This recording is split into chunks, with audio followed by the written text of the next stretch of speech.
Good morning, Dr. Mack. How are you? I'm good. How are you doing? Yeah, very good. You're starting your day with coffee, and I'm probably drinking coffee after I I'm should still be drinking it. I'm starting my day with green tea, as Oh, I always do. So yeah, you're putting me that's to shame that even there. So, yeah. Well, thank you so much for taking the time to join this series of Sentientist Conversations. You're definitely the sure. first guest we've had who's a cosmologist. You're definitely the first guest who's had the honor of being heckled by Stephen Hawking. And you're we like to pride ourselves on asking big questions here, but Mhm. as a cosmologist, you are potentially even bigger questions than the one we ask here. So it's great to have the chance to talk to you. And as you know, because it's brilliant that you've had a chance to listen to a few of these episodes already. So it's an honor to have Mhm. you as a guest already. I know you listened to the one with Adrian Tchaikovsky, for example. Mhm. But it's a series of conversations about what I think of as the most important and deepest philosophical questions about Mhm. what's real, how do we understand the universe, how to believe and what to believe, but just as importantly, the big questions of ethics, what Right. matters and who matters. And I have an obvious Right. bias because I'm trying to popularize and develop this really simple pluralistic worldview called sentientism, which I summarize as evidence, reason, and compassion for all sentient beings. So it takes a Mhm. naturalistic approach to that what's real question. And it takes a sentiocentric approach to the ethical question. It says that every sentient being, any being that can suffer or flourish or experience things, warrants our compassion and our moral consideration. But I talk to people in these Right. conversations, as you know, both who, agree with that way of thinking and vehemently disagree. So it'll be fascinating to understand your own personal story and how your work fits into that. But before we get to those big questions, how would you best introduce yourself and your work to those rare people in my audience who don't know you? I'm an astrophysicist. I study cosmology, which is the study of the universe from beginning to end, from the smallest to the largest scales. So really trying to understand how the universe works, how it's evolved over time, what really makes it all tick. So that's my research. I'm mostly focused these days on dark matter, which is some mysterious invisible stuff that holds galaxies together. That's most of the matter in the universe. And I'm also interested in the very early universe and the end of the universe. So I have a book that I wrote about the end of the universe called The End of Everything. And that's something that I find really fascinating, that question of like, where is it all going and what does that mean? So yeah, so my work is mainly in those areas. And I also have I have a position at the Perimeter Institute for Theoretical Physics in Canada, where I am sort of split between research and public engagement. So my job title is the Hawking Chair in Cosmology and Science Communication, and that's to to reflect the fact that I really do both of those things. Yeah, it's a fascinating balance. Yeah. And Mm. it'll be interesting when we come back to talking about how can we make a better future, how you see the role of science, but also science communication in Oh yeah, trying yeah. to make a better world too. Uh, yeah, that's great. And it's interesting as we come on to this first big question about what's real, because your work clearly is very much in the scientific world, but many people who work in science, it doesn't necessarily mean they have a completely scientific worldview more broadly. So it's going to be interesting to explore that with you. So, as we answer this question about what's real, for many of my guests, it's a story about whether they grew up originally in a family and a society that was maybe more supernatural or religious or mystical in some sense, or Mm-hmm. one that was quite naturalistic, maybe scientifically minded, maybe atheistic, agnostic, and how that Mm-hmm. side of their thinking has changed over time. So you can wind the clock back as far into your childhood as you feel comfortable. But it'll be fascinating to know your story on, your epistemology, if you like, and where you are now on that journey. Yeah, so I grew up going to church with my family when I was a kid. We were part of the our church was United Church of Christ, which is a very sort of liberal, open-minded kind of non-fundamentalist Protestant denomination that is about the meaning of the gospel, but not the literal interpretation of the gospel um it was an interesting space because it was also a church that was very progressive, very into social justice, sending groups to the Pride Parade, that kind of thing, a large LGBT uh, portion of the congregation. And so that was kind of the environment I grew up in, and I guess I don't know, it wasn't the kind of place where you were asked a lot about what you believed in per se. So um, so I found it useful to go to church. I was part of the youth group, and it was useful to spend some time thinking about like how to be a good person and like how to be nice to people, and like here are some guidelines for life. I always thought that was very useful, but I never really understood how faith works per se, I Mm. guess. The idea of believing in things without evidence. I think I also grew up with a very scientific viewpoint in that area, and over time, I explored a lot of different kind of religious traditions. I ended up for complicated reasons very involved in like Judaism, and ended up for a while attending church on Sunday mornings and synagogue on Friday nights, um, and Yeah. was kind of you know really really interested in that practice, and I found that all very meaningful. But uh, I never really understood the idea of belief, and it was something that I was always really fascinated by and really intrigued by, and I think I always wanted to believe something. I think that there's a fundamental urge that most humans have to connect with the divine. I think that that is just part of being a person. Most people, not everybody, but most people have a need to connect with something bigger than themselves, something more meaningful, something wiser and powerful, right? Yeah. So you felt And that I think pull. for yeah, and I think for most people that manifests as spirituality of some kind. And I definitely had that impulse. Like I wanted that connection with the divine. But the problem was I didn't believe in anything. And this is something that just continued throughout my life, that I would find I would go to these services and I would really connect with the philosophy, with the songs, with the prayer, the ritual, especially rituals around like uh, forgiveness and bettering yourself and all of that. I found the high holidays practices in Judaism extremely useful. This idea of once a year you make right with everybody. Like Yeah. that's a good thing to do. Yeah. There were a lot of things that I found very meaningful and very useful. But I would go to these like Bible study groups or whatever, at school or with at college, and I would go because I was really interested in the Bible.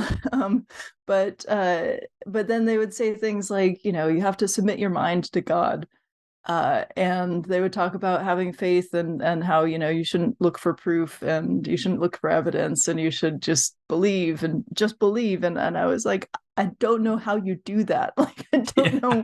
I don't know how to tell my brain to believe something that it does not believe. Like I don't like I believe things if I see evidence for them, if I have some reason, but I don't know how to decide to change the perception of my brain. I don't know Yeah. how that works, and I still don't understand And how that that sounds like works. something that was something that was just sort of quite hard coded into the way your mind worked. Is you just Hmm. this just does not compute. How could you come to believe something without Yeah. having some grounding for it? Yeah. Yeah, I And, mean, and and part of that is just that I was a sort of scientifically curious kid, I guess. mm, But yeah, I mean, it's not how I perceive my mind working, I guess. yeah. It's Yeah. not that I think that I'm more rational than other people, or I don't think it's like that. I think it's the way I relate to the world, the way I relate to what I perceive to be reality is through evidence one way or another. And that might not be good evidence. I'm certainly not the most reliable witness, but at least like I don't fundamentally grasp the concept of choosing your perceptions, choosing Yeah. your beliefs. I don't think I can do that. Yeah. And I find it fascinating, and because there's almost this distinction between if you like, a sort of an ontological question of whether supernatural stuff exists as well as the natural world. Mm. And there's different approaches there. And I take a pretty strongly naturalistic approach there as well, although I try and keep some small potentiality of credence open to, maybe some Mm-hmm. even crazy supernatural stuff exists. I don't want to lock that off completely dogmatically, but I'm pretty confident Sure. the natural world is all there is, really. Yeah. But then there's this other sense of a naturalistic way of thinking, which is, as you were saying, it's more the method, the approach we go about Yeah. using to try and set our beliefs and our credences. And that's partly why I use the term evidence and reason in describing this sentientism idea, because I think actually the method is sort of more important than the Mm. conclusion. If you're committed to using Yeah. evidence and reason in as good a way as you can, always imperfect, that's more Yeah. important really than some sort of dogmatic statement about the natural or the supernatural. But I find it interesting because even there's a split, because I'm pretty naturalistic on both fronts, because my methodological naturalism, if you like, my use of evidence and reason, has led me to be pretty confident that the natural world is all there is, almost by Mm-hmm. definition, because if we found some evidence of something supernatural, it seems to me to have become part of the natural world, because how Sure. else could we have got the evidence? So they collapse together for me. But for other people, they don't. So for other people with Yeah. a religious or a supernatural worldview, some will absolutely say it's faith. I don't need evidence. There's even some pride in taking that alternative path. But others will say, "Oh Yeah. no, I'm with you on the evidence and reason stuff, Jamie. It's just that you Yeah. you haven't understood the Yeah. Quran or the Bible or interpreted history. The answers in Genesis. People spend a lot of time thinking through evidence and reason to justify Well, them. and So it's I an mean, and interesting split. there are people who have had spiritual experiences that they feel very strongly the only explanation is some supernatural thing, or there are people who interpret various aspects of the natural world to be sign of a intelligent designer in one way or another. Mm. I haven't had a spiritual experience. I don't know how I would interpret it if I did.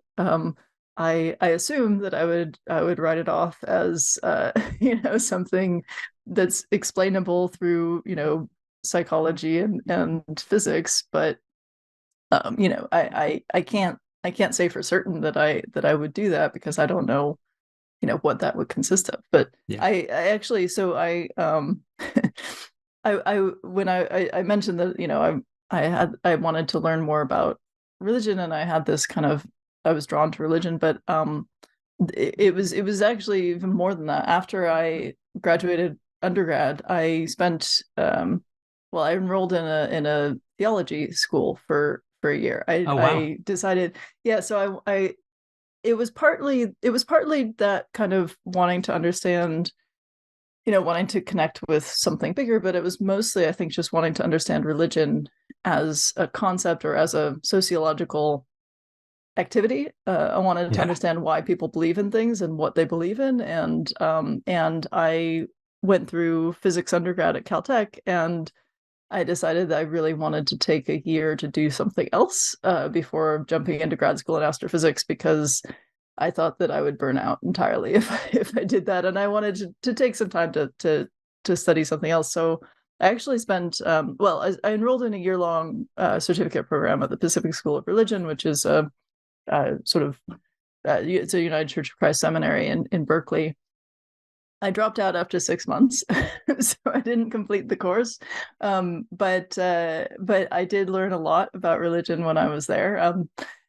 The reason that I had dropped out, I think, though, is that I was, well, it was kind of a combination of things. It was one of the things was that I just missed doing astrophysics and I wanted to get back to that. And I had deferred a year for grad school at Princeton, and so I kind of wanted to get into that. But part of it, though, was that I was surrounded by people who were, seminary students who were planning to go into the ministry, and they all had faith, and I couldn't relate to it. And Yeah. even being this, very non-fundamentalist place, where, people, like, the idea of what you believe in is not the most important thing. It was more about the kind of practice and more about the scripture and the lessons. Um, Even in a place like that, everybody had faith. Everybody had had some experience of God. in some way, or they had some assurance that this was the correct worldview. And I just found it so frustrating, and I felt like, I've done everything, right? Like I went to every service I could come up with. Yeah. You invested. Yeah. I invested. I went to seminary. Like I did all the things, and I still, God is not to me in any way. And it was a little bit frustrating because I was a little bit jealous that these were people who had that certainty, that everybody around me had that certainty, that feeling of peace that comes with having, knowing that you are loved by the most powerful being in the cosmos, right? Like that sounds pretty cool. The idea that you're gonna die, but it's gonna be okay because you're gonna be happy forever. Like awesome. Like sign me up. I want that. Yeah, as And long as I you follow the and I rules. just As long as you follow the rules. Well, yeah, or not necessarily. Like there's all this saved by grace kind of stuff, this Yeah, that's idea true. that you Yeah, don't have to follow the rules, you just have to believe, and that's the one everybody thing could I be can't saved. do. Yeah, The thing is, I did follow the rules. Like I knew all the rules. I could follow all of the rules. Like that was a very simple thing. I couldn't believe. That's the problem, right? Like yeah, I couldn't make myself have the faith, right? So if the idea is that you're only saved through belief and not through actions, there's no hope for me at all. yeah. There's no redemption path. Yeah. No. And I mean, and did the people in the seminary class, because it's sort of how open were you? Did they raise that with you? Were they worried you were going to hell, or was it oh, no, it wasn't not that that kind of stuff? place. Yeah, No, it wasn't yeah, that kind of place at all. Like everybody was very, very chill about it. Nobody was trying to force any beliefs on anybody. I yeah, mean, it was essentially, it was understood that your beliefs are your own thing, but we're going to talk about the scripture. We're going to talk about the principles of theology. We're going to talk about sociology of religion. Like it wasn't, yeah. it wasn't like it wasn't the kind of place where anybody hassled anybody about what they believed in. Everybody was assumed to be on their own spiritual journey. I just didn't have one, Yeah. It just right? so Like, happened that and everybody else was sort of already there and you were a yeah, fish out everybody of was water. somewhere. Yeah. Yeah, and there was a real range of beliefs, of different kinds of beliefs, different backgrounds. People who'd grown up Mennonite, people who'd been Unitarian, Universalist. Like there's a range of things. And in my classes, there were the Franciscan brothers, and there were and I took there. So that seminary was part of a group of seminaries with other denominations. So there were people from all sorts of different areas of sort of Christian faith, and um, in that group. And so you had ended up in classes with people from across the spectrum. So that was not a problem. Nobody cared that I didn't believe in anything. um but I just felt a little out of place. I felt a little left out in a Yeah. way that was a little bit hard to articulate, I guess. But I mean, it was funny because like they all knew I was an astrophysicist, so they would call me Astrophysicist Katie, and they would say things like, oh, I find astrophysics so spiritual, and I was like, I don't. Yeah. I really don't. Like this is an entirely separate part of my life. Yeah. I didn't come to seminary to figure out how God is at work in the cosmos. I did it because I wanted to learn about why people believe stuff. But um yeah, it was a very strange experience, and it's something I almost never talk about. Like most of my friends, most of my colleagues have no idea that I ever studied religion, that I ever had any kind of religious background. Those people who know anything about my past, you know, are probably very confused about which religion I was part of, because I was kind of doing a lot of things in a lot of areas. But it is, yeah, it was just it was an interesting thing. I mean, I learned a lot. I took some really interesting classes. I met some really great people, but that I think that fundamental frustration of how come this is working for them and it's not working for me was kind of there the whole time. Yeah, well, you gave it a good go, and it's fascinating because the conversations I've had, some of my guests still maintain a sort of classical religious affiliation, if you like, but most have left, and some have moved away from a traditional religion and gone down a spiritual but not religious path. Right. Some maintain an affiliation with a religious community, but have no supernatural beliefs whatsoever. Because like you, I think they felt that affinity with the community, and they felt that some of the ethics, was already quite progressive and social justice focused, and that worked. But, the supernatural stuff just doesn't work. And other people have followed a sort of classical, right, I'm now an atheist, I'm a naturalistic mindset through and through. I mean, I totally miss the community stuff. Occasionally I think I should start going back to synagogue or something, like just to, because I miss that. There's a lot about it that I miss. I miss the practice, I miss the ritual, I miss the mindset, there's a scholarliness in studying the scripture and trying to understand the ethical point of views. I find that really exciting. Like, just it feeds something, and just the idea that everybody gets together once a week to spend an hour thinking about how to be better people. Like, I think that's great. What's not to like about that?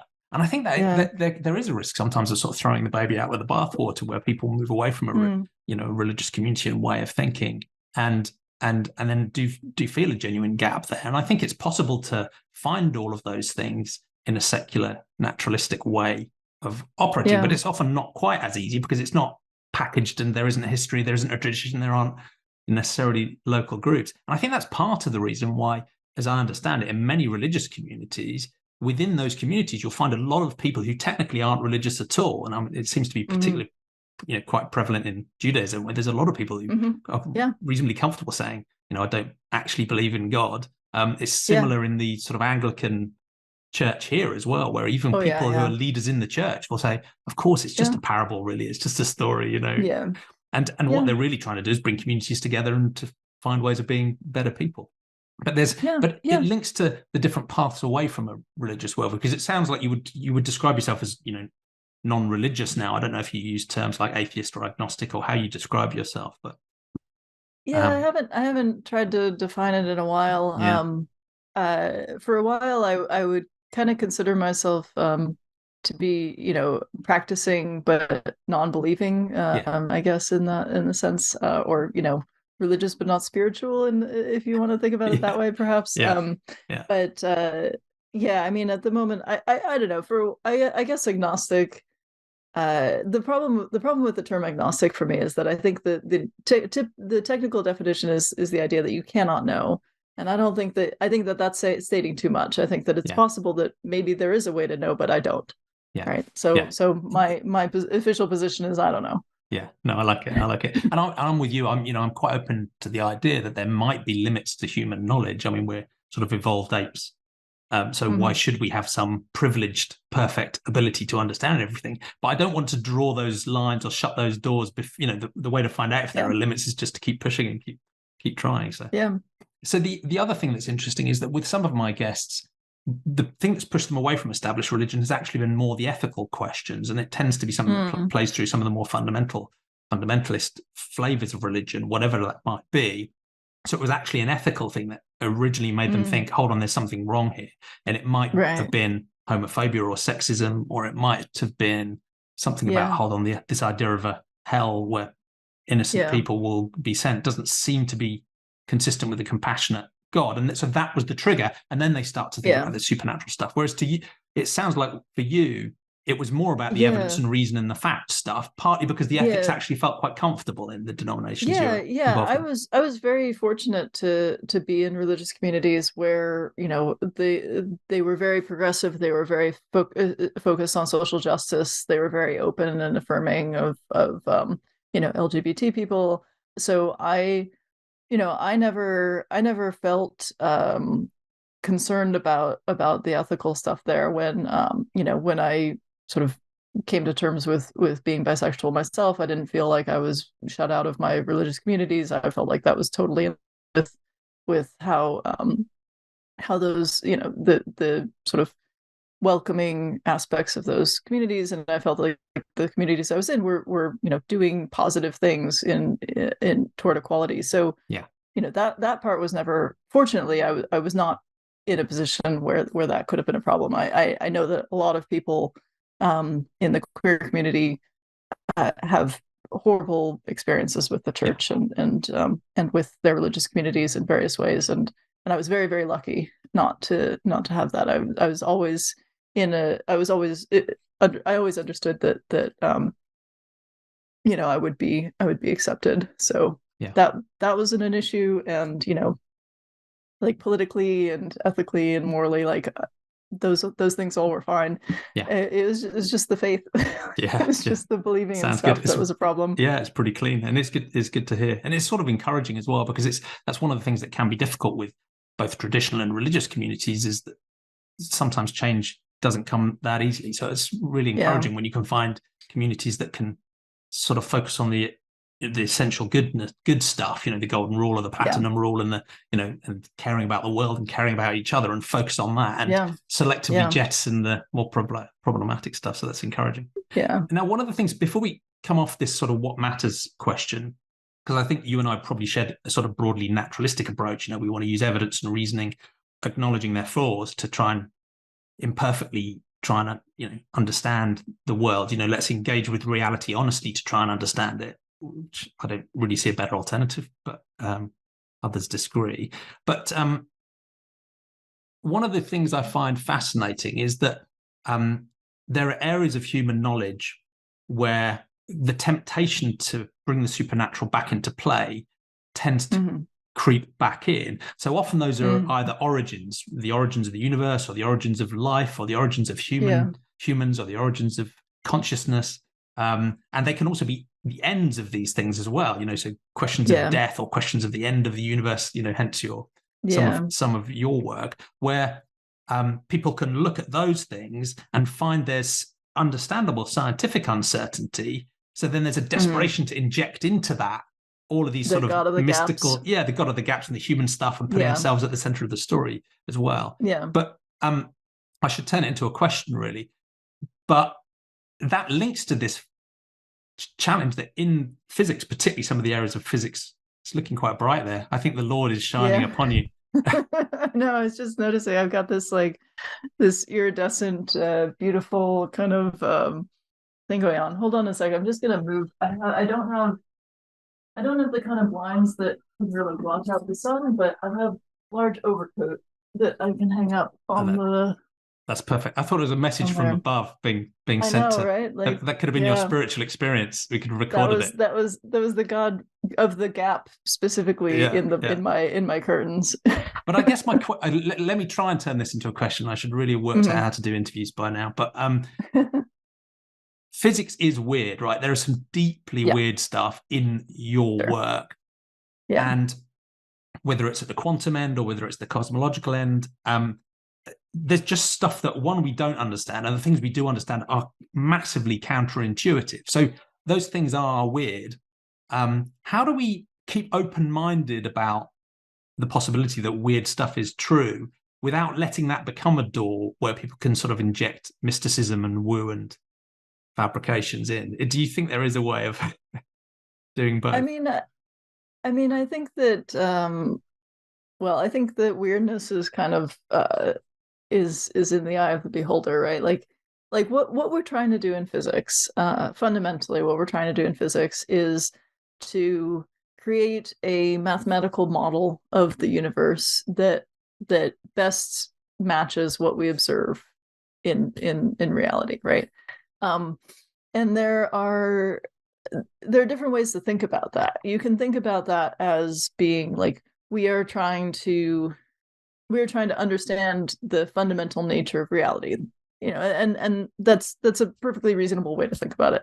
The way I think about it is more that we are attempting to create a model that is useful, that describes what we observe in our observations. And useful here means, we can use that model to describe other observations. We can predict the outcomes of other experiments. It's a consistent model where if we calculate something in the model and then we do an experiment, we know what the experiment is going to tell us. It's going to be the same way every time. We can do a range of different things, and it fits together in this way. So I think that physics is about trying to create those models, trying to match our observations to our mathematical theories. So when something is weird, like it may or may not be that it doesn't match the model, right? Like quantum mechanics seems really weird in a lot of ways, but mathematically it's extremely clear and simple, right? Like we can write down the wave functions, we can write down the equations that govern the evolution of these wave functions, and when we do experiments it matches perfectly, right? Like everything is exactly as the model would predict. The model is an extremely useful model that is not in any way in conflict with the results of the experiments. We think of it as weird because the model that applies on the subatomic world is different from the model that applies on the macroscopic world, in terms of like, if you roll a ball across a table, you can write down equations for where that ball will go, and it all makes sense, and it's all sort of deterministic to some large degree. And there, the ball doesn't split into two and interfere with itself and then come back together. And whereas on the subatomic level, stuff like that does happen, but it happens in a way that's entirely consistent with the equations that apply on those at that level. And so, we think of it as weird just because it's unusual, it's unfamiliar, but it doesn't mean that there needs to be, like, as long as we have a model, you don't even have a gap to put God into, right? Like that's not even there. Now there are aspects of subatomic theory that we don't understand yet, and one of the things that people talk about a lot. And when I was in seminary, I attended a lecture by somebody who was trying to connect physics, is trying to connect God to quantum mechanics, and that person was saying essentially that when the wave function collapses, like when you have a quantum event that can go one of two different directions and you can't predict which one, it's a probabilistic thing. They were saying that it's God who decides which of those things is going to be, right? Because we don't have a model to say how a wave function will collapse. We don't have a model to say, like, it does seem to be a probabilistic thing. There's no deterministic process that we know of that creates that. And so that's where a lot of these interpretations of quantum mechanics comes in, like the many worlds hypothesis, where every time a quantum mechanics event happens, the world splits in two, and in one universe it goes one way, and the other universe it goes the other way. There are other interpretations that go, that have different ways of explaining that. And this person who gave this lecture said, "Oh, it's God who makes that decision." And I mean, you can do that. I don't think it's useful. I think it's, I mean, and so I guess from my perspective, like the God of the gap stuff is just not a useful approach. And because I think of physics as being about creating models that are useful, there's nothing useful about saying that a supernatural power is making a decision. And you can't use that to predict future experiments. You can't use that to refine your understanding of a physical process. And so it's kind of outside the realm of stuff that I'm interested in, I guess. I would say that it's outside of what physics is about, what physics is for.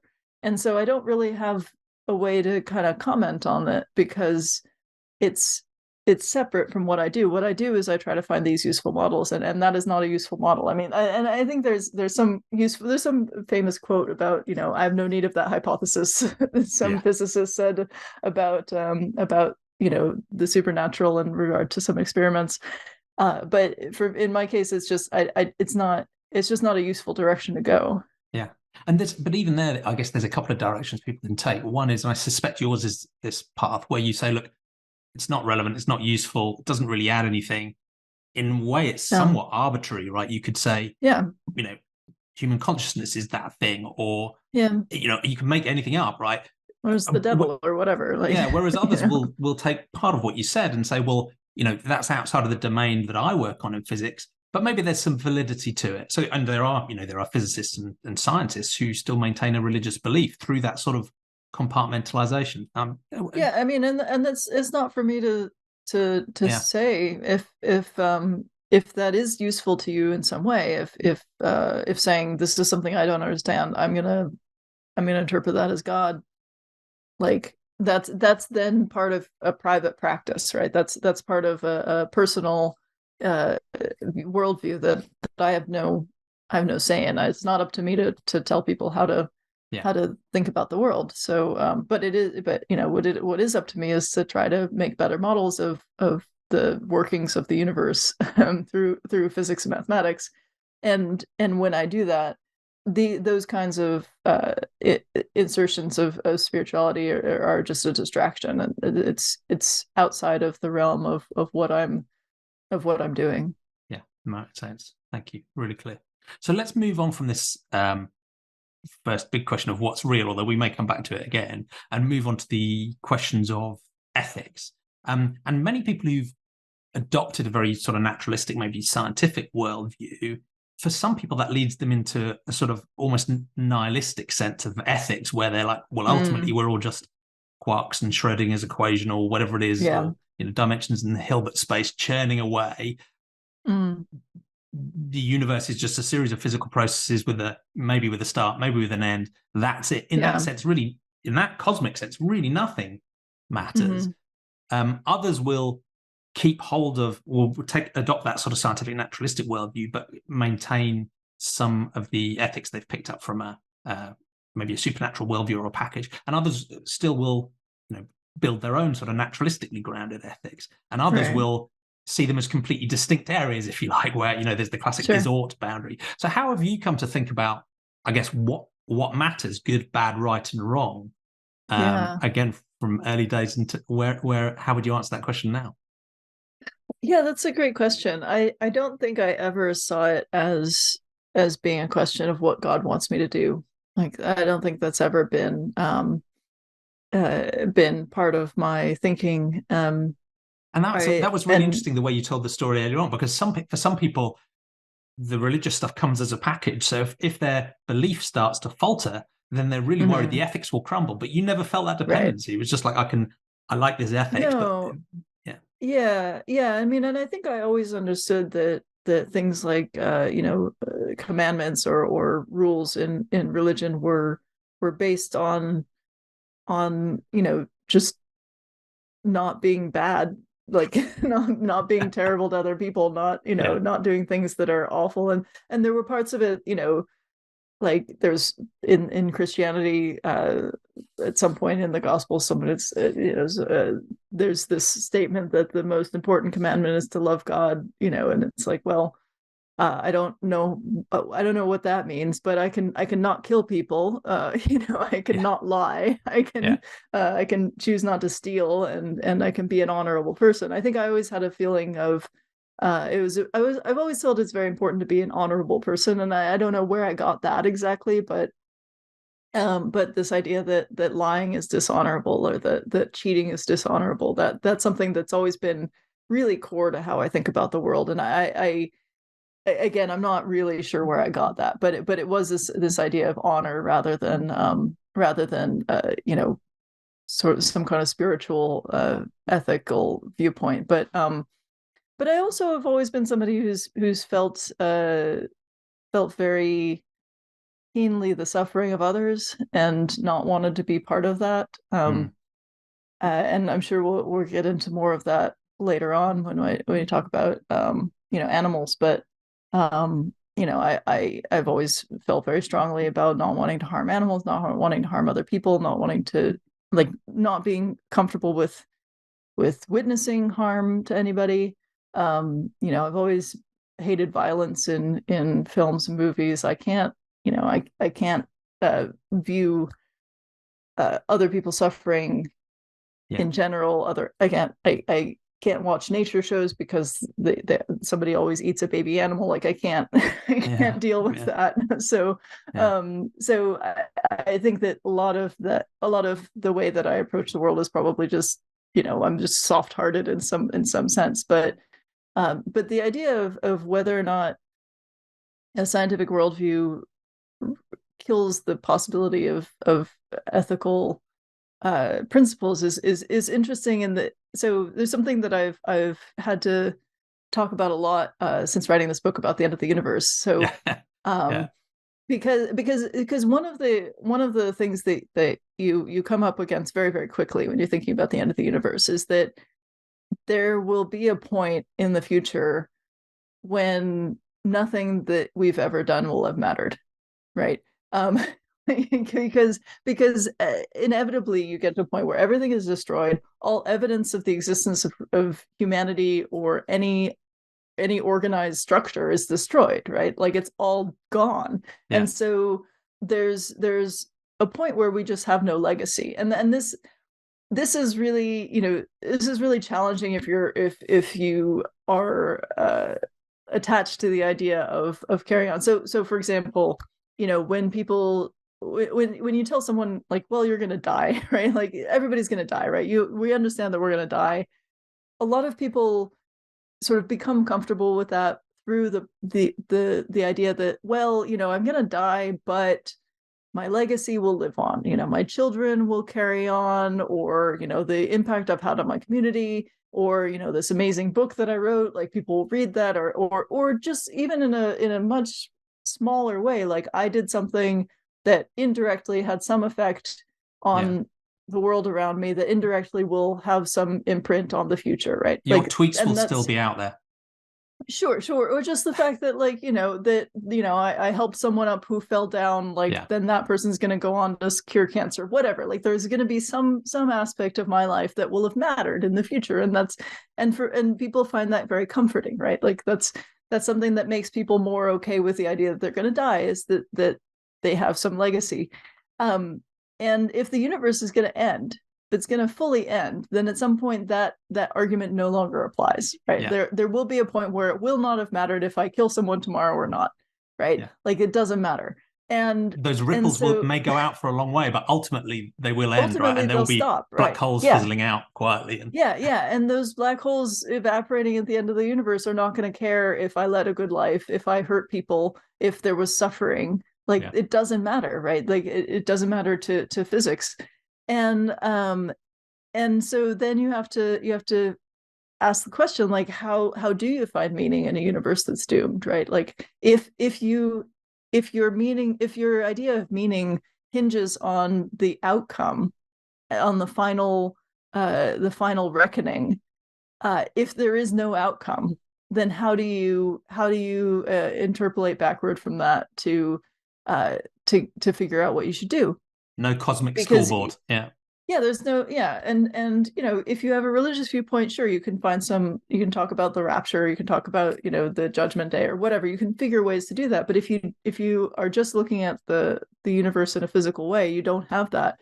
And for me, I feel like it was, when I was thinking about this, writing the book, I felt like it was a way of kind of reinforcing the idea that as humans living in a temporary world, in a temporary universe, we have to find structures of meaning that apply in the now, that apply in the present, that don't rely on the future at all, that are not outcome based, because we can't rely on the future. And so there has to be ways of assigning meaning to the world as we live in it, to assigning purpose to the world now, that acknowledges the fact that we are all temporary, that we're all gonna cease to exist. And so that's kind of a bigger philosophical question, I guess, about meaning, about purpose. But in terms of like ethics, I guess my ethical viewpoint is a little bit similar. My thinking about morality is that I'm not waiting for some judgment on whether or not what I've done is correct. It's more about, am I harming now? Am I making things better or worse for those around me? Am I helping things evolve toward a better world or not in the moment? I mean, I think that's kind of how I build my thinking around morality and ethics. Thank you. That's fascinating, Jenny. And I there is this approach more based around this divine command theory that you hinted at earlier on, where the ultimate commandment is, love God, and in other contexts, submit to God. And in those contexts, often even the common sense compassion we feel for each other is ultimately because God commanded us to be compassionate, rather than because we're You being love your compassionate to neighbor. each. Yeah, love their neighbor, but Yeah. ultimately only because God says, not Right. necessarily Right. because you directly just care about your neighbor. And you clearly were very comfortable disconnecting that and just focusing more on the Yeah. sort of common sense stuff. But it was interesting how you talked about a combination of a sense of, maybe honor and obligation and wanting to follow rules and, do the right thing, which is a sort of Hmm. deontological way of thinking. But you Hmm. then complemented that with, this focus on suffering and caring about the experiences of others Yeah. and so on. And I'd very Yeah. much share that sort of sense that, yeah, in a cosmic sense, nothing ever matters. But thinking you need a cosmic scoreboard at the end of the universe, Mm. to my mind, is just a hangover of a religious worldview. And it's interesting how many people Yeah. with a very naturalistic worldview have still got quite a lot of stuff going on their heads that came from a religious Yeah. upbringing that makes you think that way. Whereas I do think you Yeah. can recenter it on, ultimately for me, all value is in every moment of sentient experience, and what impact can we have on the suffering, the flourishing of others? That's meaning enough for me. But Yeah. Yeah. Yeah. It is interesting that that question of like, what's the point of everything if it's all going to end? That doesn't yeah, just come from religious people. Like that comes from everybody. That the idea that existence must be meaningless if it's not gonna go on forever. I think that it I see how that comes out of religiosity, but I think that a lot of people apply it beyond that in ways that are a little bit more complex. yeah, absolutely. And so, and it's clear that this idea of caring about the suffering of others is central for you. And you Mm. talked about that being, if you like, quite an emotional thing, a sentimental thing, a sense of Yeah. empathy. Others come to it Yeah. from, sort of more of a clinical, rational, Yeah. philosophical sense as well. And in a sense, I don't really mind where you get to it. Ultimately, as long as we feel Yeah. that compassion for others, Yeah. that's the center of a naturalistic ethic for me. But there's the second part of this ethical question is who matters. Because I think Hmm. many people, religious and not, would agree with you and me that the suffering of others matters, that we should feel compassion for each other, we should try not to harm, we should try and Yeah. help. Yeah. But they might only think of a certain subgroup of humans as they work that ethics Right. through. They Yeah. might, if they're more expansive, think of all humans, all Yeah. universal human rights, for example, at least aspire to caring about all humans. Um, but there's clearly levels beyond that, and you hinted at, you mentioned non-human animals too. So, what journey have you Yeah. gone through thinking about this question of moral scope? Who gets to matter in that ethical system of yours? Whose suffering matters, and how's that picture changed over time, and where are you now? Yeah. I mean, I think that I think that for me it ultimately I think it ultimately arises through a sort of through that kind of emotional empathetic aspect. So I became a vegetarian when I was 7 years old. Wow. Seven was around the time when I started to understand where meat comes from and how that works. I think that, I mean, I knew when I was younger than that animals are killed for meat. Like I knew that, but I think I didn't really internalize what that meant until I was 7 years old, until I was kind of starting to understand like how that industry works, like And what was there a what it moment or means. a Like, particular turning point, or was it just a yeah, I mean, there was a like there's a story that I was out to dinner with my family, and we were at some restaurant, and I was eating a hot dog, and there was a kids menu, and the kids menu had like little pictures of cartoon pigs on it, and I kind of like I was like, oh, that's a pig, that's a hot dog, like these are the like yeah, I kind yeah, of my memory of it is making that connection in a deep way at that dinner table. I'm sure that it wasn't as simple as that. I know that we kind of construct these memories after the fact as a story, but yeah, that was my memory of it, that I just kind of you know just started really putting that together and really connecting. This is a creature, this is an animal, and I don't want to hurt that animal, and therefore I shouldn't be eating this food.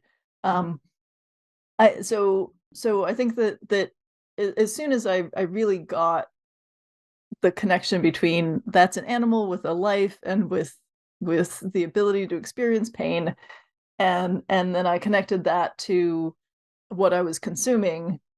I didn't want to be part of that anymore. I didn't want to be part of the system that caused harm to animals, and it was because I didn't want to hurt animals, because I liked animals.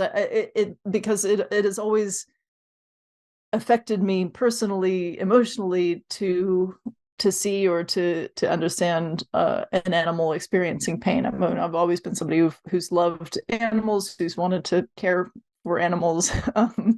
uh, so for me, it was just like the emotional aspect was very automatic, and honestly very inconvenient, because I would constantly be experiencing the pain of suffering creatures, and there was always suffering creatures. Like, that was something that's always happening around me. um And you why do know you think I so? I And I think many children of that Yeah. age would share that immediate sense of empathy and compassion for the Mm, non-human animals that we can see and that are around us. Companion animals, maybe animals we might yeah. experience in the wild, but we conveniently manage to, switch that off when we can't see the animal, when they're detached from us, when the Yeah. form of the product is hidden, and so on. What was it that made you one of those wonderfully weird I people that just I you honestly could, don't know. I mean, yeah, it just I couldn't switch it off. To my detriment in many cases. I would feel really upset about the suffering of an animal that had long since stopped suffering. yeah, That where it was an event long in the past, but I would think about it and it would hurt me. I mean, this is, and I don't like that's not a good thing, right? That's not yeah, an adaptive yeah. thing. It's your own suffering, Um, yeah. yeah, I had a I had a terrible time in middle school, partially because I got really mad at the other kids when they were like crushing snails for fun and on a rainy day. And then they started, just teasing me endlessly about that because I cared about the snails. I mean, stuff like that. Like, Yeah. this was not a helpful thing for me, and it was very, very barely helpful for any actual animals. But this is just how I perceive the world. And now in retrospect, or with a more adult way of thinking, I can have, I can build more of a coherent philosophy on top of it. I can think about, I can reason through, like, we shouldn't hurt animals because animals can feel pain, and we don't want to cause pain in creatures that can feel pain, and that's really the only important thing. It's not about cognitive ability. It's about, does that animal suffer? I don't want to cause suffering in the world. I don't want to cause suffering in the world for anything that can experience suffering. Like, I can It's do that that. simple, yeah. Yeah, it's not a complicated philosophical argument. But uh but for me, it's that I guess it was that I perceived that suffering existed, and by perceiving the suffering, I suffered. Yeah. And so and that I didn't I didn't want to be part of causing that suffering. I wanted to do as much as I could to reduce it, because I felt it personally. Um, Yeah. and that's just kind of been how things have been for me my whole life. Yeah. So in answering that question of, whose suffering matters, the answer is quite simple. Everybody's suffering matters, Yeah, right? Any being that can suffer yeah, yeah, should count, right? Why should we exclude it? It seems so simple. And yet, yeah. most of the other 8 billion people on the planet haven't yet come to agree with us, but it's only a matter of time. But and as you went through that journey, because you went obviously vegetarian very Mhm. young, and I think Mhm. you're vegan now. Yeah, Um, yeah. what were those transitions like, I guess, socially? Because one of the fascinating things in these Mm, conversations is there's often a parallel between, the big life change of moving away from a religious worldview and yeah. the life change of moving away from maybe a carnist worldview. Mm, In a sense, the sort of the logic and the evidence and the reason seems pretty clear and controvertible. There's a path you can follow that yeah. just makes so much sense. How can others not Yeah. really see this? But the social context can make those things really difficult journeys. Yeah. Oh yeah, it was super awkward. Was it challenging? Yeah, I I mean, can as imagine a your mum's kid, face when you, yeah, yeah, my family assumed that it was a phase. yeah, Well, my grandmother and my sister were very concerned about my health. And they didn't think it was healthy for a kid to be vegetarian. They tried to trick me into eating chicken. you know, yeah, so so they really were concerned about whether or not I was going to be healthy. I think my parents were just like, well, she's a kid, she goes through these phases, it was a dramatic interest in horses last week, this will pass too, like I think that was the kind of thinking they had. And so they just kind of indulged me in that phase, and it just didn't go away. And I think eventually it became clear that it was not going to go away. And they tried to find me meat substitutes. They made sure that I had enough to eat. They would give me the side dishes at dinner and stuff like that. And so I you know I mean, I grew up big and strong. That was never a problem. Yeah. I was never unhealthy, and I never had any kind of like vitamin deficiencies or anything like that. So it worked out. It was fine. But yeah. So I mean, I think once it became clear that I was not going to waste away, and that I wasn't going to change my mind about it, it was just like, okay, I guess Katie's a vegetarian.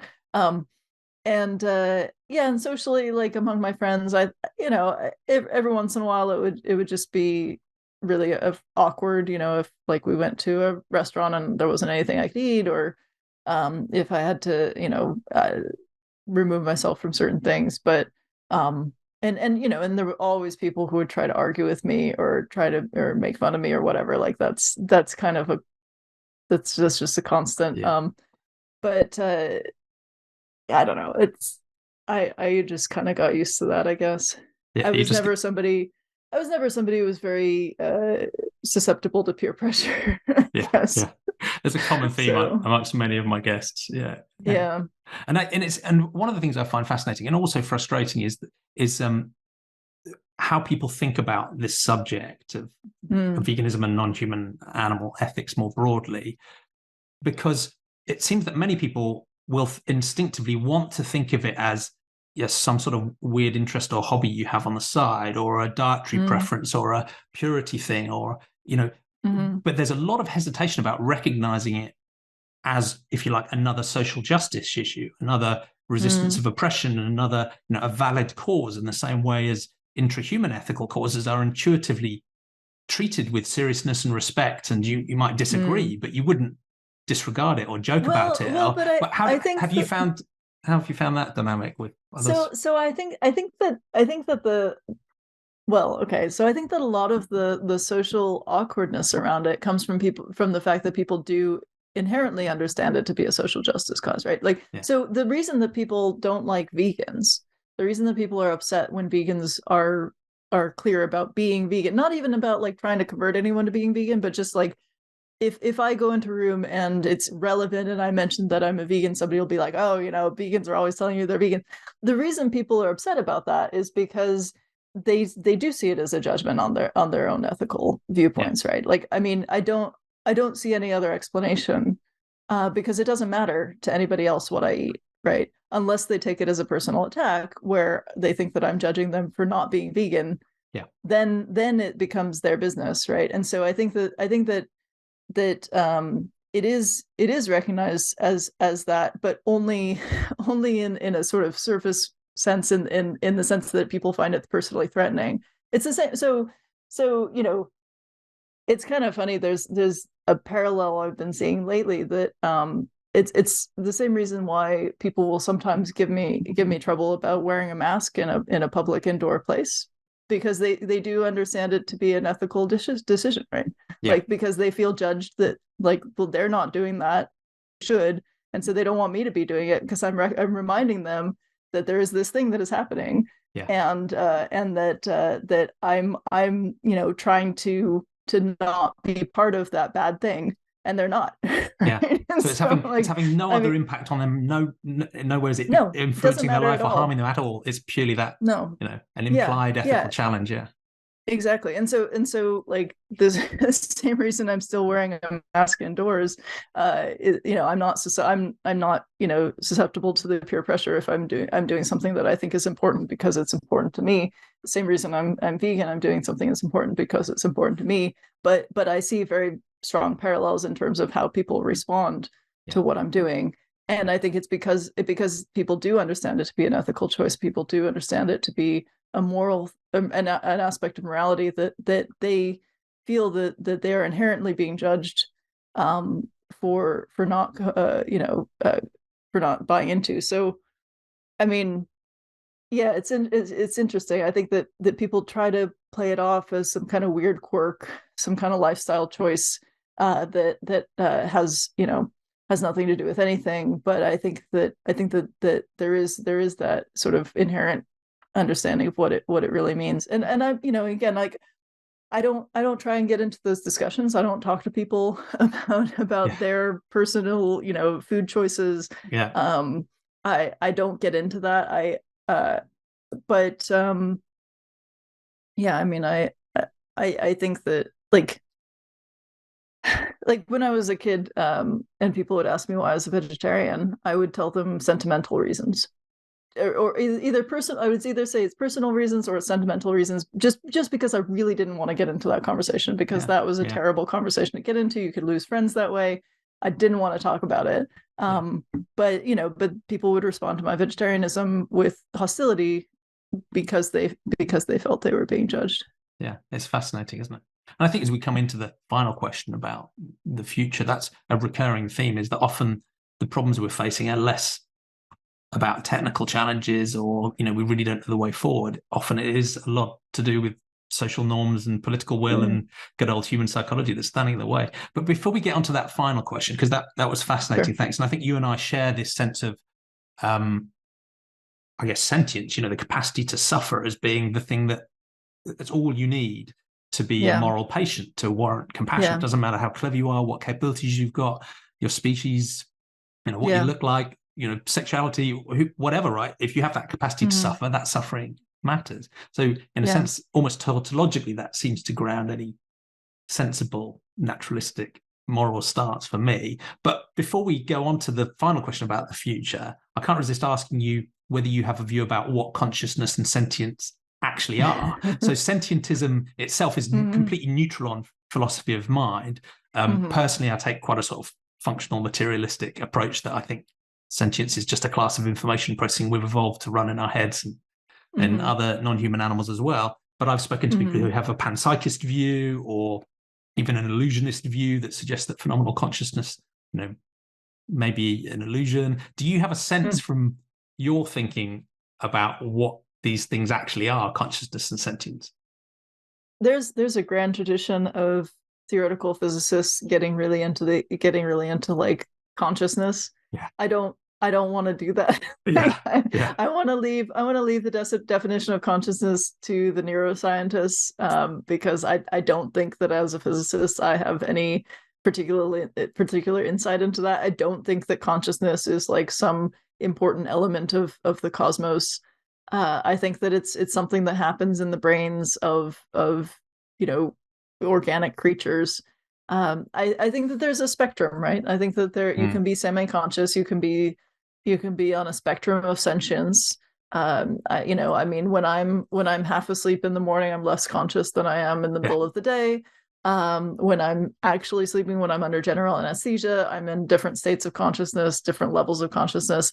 And I think that non-human animals can experience varying ranges of those things. I think sentience, I mean, there's nothing very, very specific about the way the human brain works that is vastly different than the way other animals' brains work. We have different sort of mechanisms and processing. I mean, you talk to Adrian Tchaikovsky, so you've presumably thought a lot about spider brains and octopus brains and like all of the different ways that different kinds of animals process information, and those can be fascinatingly different. The way that birds think is very fascinatingly different than the way that mammals think. But it's I think that like there are very few tasks that anybody has come up with that a human can do cognitively that other animals can't do.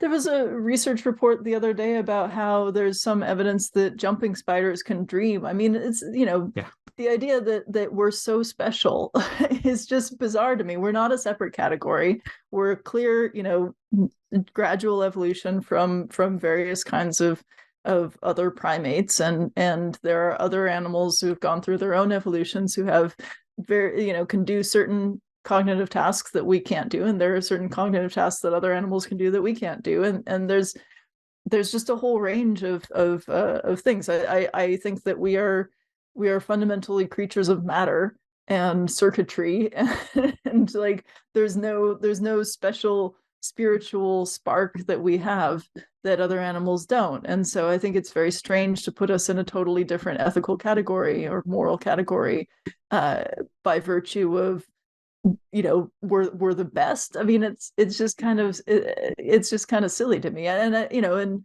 there's a range of human experience. A little baby has a very different way of processing the world, a very different level of consciousness and sentience that a human adult does. And maybe a little baby experiences the world much more like a dog, or I mean, even like a mouse or something. I mean, there's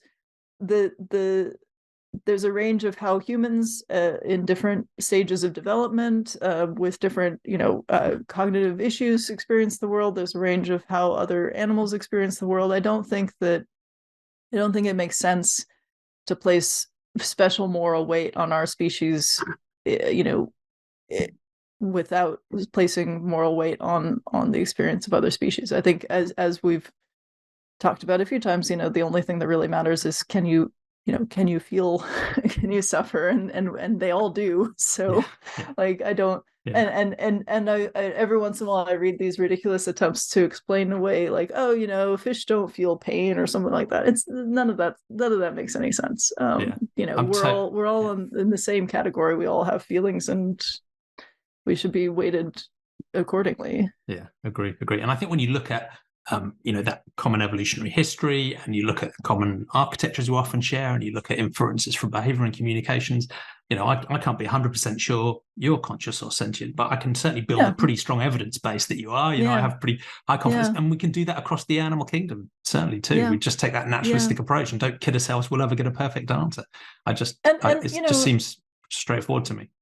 Yeah, and I know that it gets tricky when you have to try and do the numerics about it, like say, is one person worth 10 cows or whatever? Like those questions get complicated. And I don't want to say that a human is less or equal of value than a pig or something. I mean, I think that you have to make judgments, and people do trolley problems with people all the time. Like you have to do those kinds of judgments in whatever way it makes sense. But I know that there are people who just assign zero moral value to non-human animals, and I think that's extremely wrong. Completely agree. And there are many other people who pretend they assign some moral value, but still think that's consistent with needlessly harming, killing, or exploiting, which I think if you've redefined what moral consideration and compassion mean, if that door is still open to you, right? If you're willing to needlessly harm, kill, and exploit, by definition, that is practically zero compassion to my mind. Well, and that's I think that there's some subtlety to that as well. I mean, I think that like I assign a great deal of moral value to the suffering of people, and yet I do occasionally purchase things that I know cause the suffering of people. Right? Like I have an iPhone. I've bought clothes from stores that probably have sweatshops. There are a number of ways in which, just because we have a moral viewpoint doesn't mean that our actions are always consistent with that. I think that there's a lot of complicated choices that we make, a lot of things that we weigh up. But I do think that, like, once if you've established the worldview that the suffering of non-human animals matters, that has to have some weight, and we have to grapple with that. Yeah, and I'd agree. There's no perfection possible here, right? And drawing clear lines often breaks down, and that's partly why I focus very much on this sort of baseline of saying, look, at the very least, we have to have moral consideration for every sentient being. We will still cause harm and maybe even death in some circumstances. It's impossible to live without having some unfortunate consequences, but at least let's grant moral consideration to every sentient being and use that as a starting point. It doesn't answer all the questions. Right. And I think, and I also like your approach to this sort of naturalistic understanding of sentience as well. To me, that seems pretty clear, because other people will either take a humble approach to thinking about our consciousness and say, look, we're not special. Consciousness is everywhere. It pervades everything. It's somehow built into quantum physics, or it's even the electron is conscious. So, and I can I appreciate that emotionally because it's at least a humble approach to that, Yeah, even though I sure, don't think it's sure. well founded. But Yeah. there is a more arrogant approach as well, which is this sense that our consciousness feels so intuitively special to us, which I understand Hmm. because it's really all we know, in a sense. Everything Right. comes through our Right. consciousness, that we cannot believe it is just a physical thing. We cannot believe it is just an evolved Right. thing. And whenever Yeah. the neuroscientists and people studying it get clearer and clearer about how it functions and what it works and what the anatomy is and how the information is processed, the response is, oh yeah, but you haven't really understood the essence of it, the Right. subjective Right. Right. experience itself. And that to me Yeah. is similar to saying, look, you physicists, you claim you've understood the electron, right? You can describe it in enormous detail with these formulae, but what really is its ineffable Yeah. essence? And I'm Yeah. like, well, I Yeah. don't think, to your point, I don't think that's really a useful or meaningful question to Right. ask. And some Yeah. people will say the answer to both of those questions is consciousness because the essence of an electron is Right. conscious. And I'm like, okay, fine. So I think you and I are, we, Yeah. you and I have got the right answer. We can let them carry on as they Okay. are. I want to respect your time as well. I know you've been Mm. so generous. But the final crazily big question is how can we make a better future in the time we have Uh, left? So another big question, and you've thought further into the future than any of my previous guests because you've worked on yeah. many different scenarios for the end of the universe. So you can take this Hmm. question wherever you like in terms of thinking about how can we make a better future, and that could be Yeah. any particular cause. It can be human ethics, intra-human ethics, intra-species ethics, the role of science, Yeah. science communication. Anyway, how will you make a better world? Well, I mean, my expertise is in the total destruction of the future, not not making it better. So I'm not sure. I'm not sure I really have the right background there. In the I meantime, assuming there's Yeah, in the some meantime. meaning in the meantime, yeah. Well, I mean, I think that as human societies evolve, we generally kind of expand our idea of who has moral weight, right? I think that that's happened over many millennia. And I hope that we continue to do that. I hope that we continue to recognize the moral weight of people who are unlike us. And I hope that these sort of trends toward isolationism and fascism are temporary. I hope that those things end because I think that those are definitely a move backward in that way. But Mm. that's something that concerns me a lot about the world today. The thing that I worry about, I think, the most in terms of the future of humanity is I worry that as the worst impacts of climate change become more and more felt, more and more apparent, one way that humanity can respond to that is by becoming more isolationist, more aggressive toward people who are trying to escape, horrible environmental situations, and that can cause us to be, uh, worse toward each other, to narrow that definition of who matters. I hope that doesn't happen. I hope that we are able to find a path toward justice, toward climate justice, toward social justice, toward decolonialism, and path toward being more open and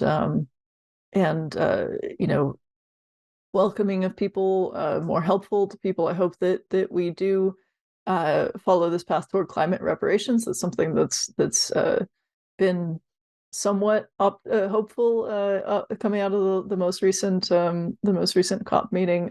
Yeah. I hope that we're able to do that. I hope that we're able to recognize the congruence of the climate movement and social justice and decolonialism and the recognition of animal welfare as an important part of that. I hope that people start to see that all of those things can come together and be part of Yeah. the same cause. Um, I think that it's going to be a difficult century, though. I think that this we're in a time of great change, of great upheaval due to the effects of climate change, and I think that those are going to come in all kinds of different ways, right? I think that those are going to have a lot of different impacts, and I think that there are ways to solve those problems in humane and positive ways. I think that that by adjusting how we think about other people, adjusting how we deal with the non-human world, the natural world in terms of the environment and also animals. I think that there are ways to bring, solutions to all these problems together. I don't know if that's the direction we're going to go. So Yeah. I want to be optimistic about it. I want to hope that we do find those solutions, that we do understand how those solutions can come together in meaningful ways. But I don't know. I'm not sure how it's going to go. It feels finely balanced, doesn't it? Because it feels like it Yeah. almost comes back to these sort of essential two parts of human psychology. When we're faced with a common challenge, we Yeah. can come together and collaborate and communicate and work together for a common cause in amazing ways. Normally, Yeah. hopefully just in time, or we Yeah. can respond to scarcity by doubling down, getting more groupish, getting more aggressive, getting more selfish, and it's difficult to Yeah. know which way we'll go. But and Yeah. one final question, because I agree, right? When you're thinking about all these different causes, Mhm.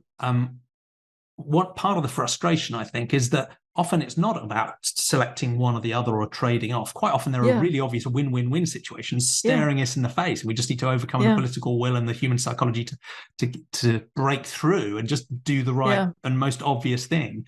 What role do Yeah. you think science and science communication can play in Oh, making that's that a great more question. path more likely? Yeah, that's a great question. I think that it's tricky. I think that the problem of climate change is not that much a science communication problem as a political problem these Yeah. days. I think that the way that people respond to um, respond to the ideas of climate change have a lot to do with their worldview, their political affiliations, their values, It's and like a what they package of perceive to signals that be. go together, isn't it? That Yeah, you have to yeah, put up. Yeah. and I think people respond because of what they see to be challenges to their ways of life, to their identities, to their fundamental values, and it's not a matter of have we communicated the science properly. I think that the scientific information is out there, and I think is largely very well communicated. But when that comes up against questions of people's identities and questions of people's deeply held values, I think that it's very, very challenging to for the science to be the thing that they prioritize there, right? So I think that there are ways to communicate about those big questions through better connecting with people on a values level, of better connecting with people emotionally, better connecting with how people have concerns about their own futures and their futures of their families. So I I think that the kind of communication that really prioritizes that is very important when it comes to these big questions, like things like climate change, like things like social justice, things like uh, stuff that relates to how we can have a better future. Um, because I think that just giving information is never going to be Yeah. enough, right? Like Yeah. that's just not gonna work, because it comes up against how people perceive the world and how people feel about themselves and their future and their values and their moral beliefs. But I think there's a big challenge, which is that there are groups, political groups, special interest groups, who have a very strong vested interest in maintaining certain status quo, certain divisions, you know, maintaining ideas of that are contrary to progress in all of these areas, and they have a lot of money. Yeah. They have a Money and very power. organized they have a very organized media landscape, and they have the ability to get these messages out and to convince people that their lifestyles, their values are threatened by positive change. So I think it's a really big problem. I think it's really, really difficult. And as a science communicator myself, I run into that a lot. Now, I don't run into that so much in communicating about my own science. Yeah. Not very many people have really strongly held views about dark matter and the Big Bang. Some do. Occasionally, you see that, but it's not something that tends to threaten people's personal identities and livelihoods. So that makes things Safer a lot easier topics for me. for Yeah, now. yeah, For now. yeah. For to some degree, I mean, there's always people who do get very emotionally caught up in this stuff, um, but I think that the most important aspects of science that need to be communicated are things that touch on a lot of those big complex issues, and I think that's really hard. So one of the things that I try and do as a science communicator to try to, well, there are a couple of things that I try and do to try to ameliorate that. And one is talking about the process of science, talking about like how we come to the conclusions that we do, so that people can have a better understanding of the fact that we're not just getting together in a room and deciding something for the sake of big green energy or whatever. Yeah. Like there's Yeah. you know there's a process of peer review and of you know uh, careful evaluation that goes into those. And you love finding out that you're wrong or each Well, other are wrong no, in a okay, sense. yeah, we love finding mistakes. We prefer it to be other people's mistakes. Yeah, yeah. Fair I point. Fair mean, point. we love finding a new answer that replaces an old answer. We'd rather not Yeah. be the one who came up with the old answer replaced by somebody else's new answer. So I think there's a subtlety Yeah. You're there. human. But Yeah. yeah, but yeah, I mean, all of science progresses through falsifying previous ideas one way or another, right? So like that is it is something that is constantly evolving and constantly changing, and we are always trying to push toward those better answers. And the other thing I try and do is like make it clear what scientists are like, what we do. Like I try and be an example of a person who is a visible scientist who is doing science in public, so that people can get a feel for the fact that we really do just want to find the answer. We really do care about understanding these things, and we're not just trying to push an agenda. That's just not how it works.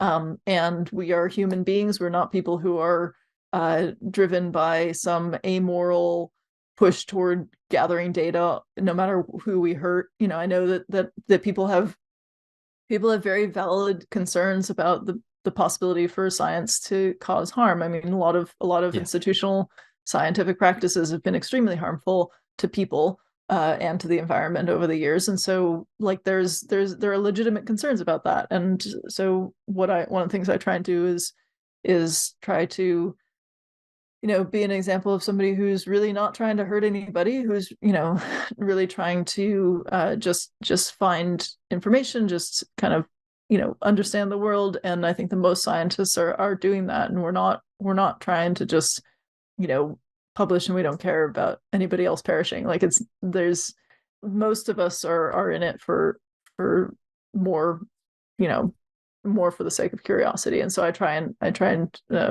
make that clear as well. So there are a couple of things that I think we can do.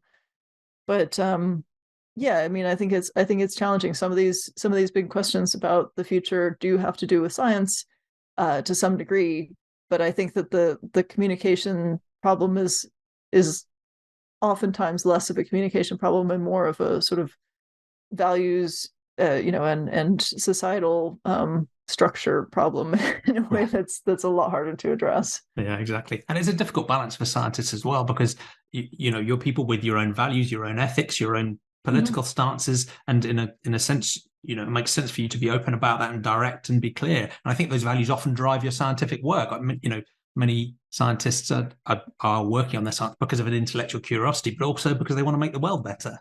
And you Yeah. can be unashamed about that. But at the same time, there is a challenge in that, if people feel too much the values or the political engagement, they can start to worry Mm. whether your scientific work itself maintains integrity. So it is Right. difficult to get the balance. But I think Yeah. presenting scientists as some sort of completely emotionally detached, white lab coated, Right. just churning the RCTs, it's Yeah. a naive view and not one that's appropriate or correct. Right. Yeah. Yeah, and you're certainly one of those people who you don't just write the end of everything and leave the world with a massive existential crisis. You put an epilogue in there that talks about Yeah. meaning Yeah. and what's it all about, and you reassure too. Yeah. So yeah, your work is absolutely fascinating. Thank you. In its scientific work, but also in your public engagement. It's been a real pleasure to get to talk to you. Thank you for Thank being a you. guest on Sentientist Conversations. What's the Yeah. best way Thanks of for having people me. following you? Buying your book, of course, staying up Yeah. to date with your Yeah. thinking.